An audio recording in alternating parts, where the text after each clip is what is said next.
যে রিসেন্ট যে ঘটনাগুলো ঘটেছে এবং আইসিসির যে পদক্ষেপগুলো ছিল সেগুলো তাদেরকে আমরা দেখিয়ে দিয়েছি চোখে আঙ্গুল দিয়ে।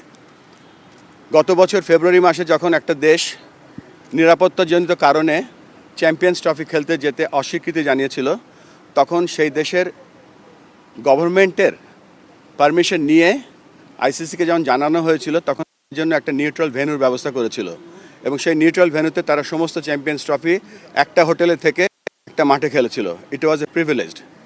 পরবর্তী যে আপনারা জানেন যে শ্রীলঙ্কা কো-হোস্ট, শ্রীলঙ্কা হাইব্রিড মডেলের একটা অংশ যেখানে অন্য অন্য দেশের খেলাগুলো হচ্ছে সেখানে সেই দিকে তাকিয়ে আমরা বলেছিলাম যে যেহেতু এটা হাইব্রিড মডেলটাও হয়েছে বিকজ অফ সিকিউরিটি এবং গভর্নমেন্টের অনীহার কারণে আমরা সেই লাইনেও তাদের আইসিসিকে বলার চেষ্টা করেছি এবং বুঝিয়েছি, কিন্তু তারপরে আমাদের আবেদনকে খারিজ করে দেওয়া হয়েছে। আমরা আবারও চেষ্টা করব আজকে আর কি পথ আছে আইসিসিকে বলা। আপনারা হয়তো গতকালকে শুনেছেন যে একটা ভোট হয়েছে। ভোটের নাম্বারটা অফিসিয়ালি আমি বলতে চাচ্ছি না, কেননা আইসিসি সেটা বলতে বারণ করেছে, কিন্তু বিভিন্ন জায়গায় ভোটের একটা নাম্বার দেখতে পাচ্ছি। আমরা খুব সন্দিহান। বাংলাদেশ ক্রিকেট নিয়ে আমরা খুব গর্ব বোধ করি, কিন্তু ওয়ার্ল্ড ক্রিকেট নিয়ে আমরা সন্দিহান। যেখানে ক্রিকেটের পপুলারিটি কমে যাচ্ছে সেখানে আইসিসি এরকম অলমোস্ট 200 মিলিয়ন লোকের খেলা দেখার বা খেলার যে একটা প্রত্যেক দিন আমরা বিশ্বাস করতাম যে এই কয়দিন যে আমাদের প্রত্যেকটা লোক সকালবেলা উঠে শুনতে পাবে যে বাংলাদেশ বিশ্বকাপ খেলছে এবং আইসিসি বাংলাদেশের আবেদনটা মেনে নিয়েছে।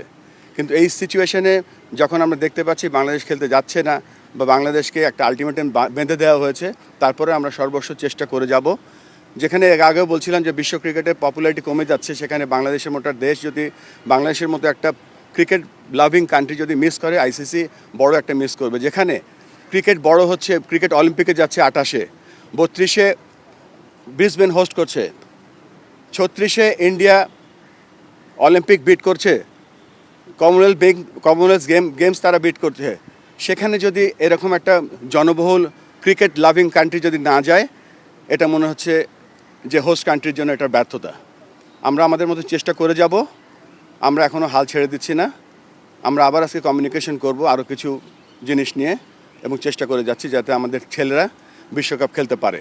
আমাদের একটাই চাহিদা, আমরা বিশ্বকাপ খেলতে চাই। এই মুহূর্তে আমরা ইন্ডিয়াতে যেতে চাই না, আমরা শ্রীলঙ্কার মাটিতে বিশ্বকাপ খেলতে চাই। আমরা এখনও রেডি, আমাদের দল রেডি আছে।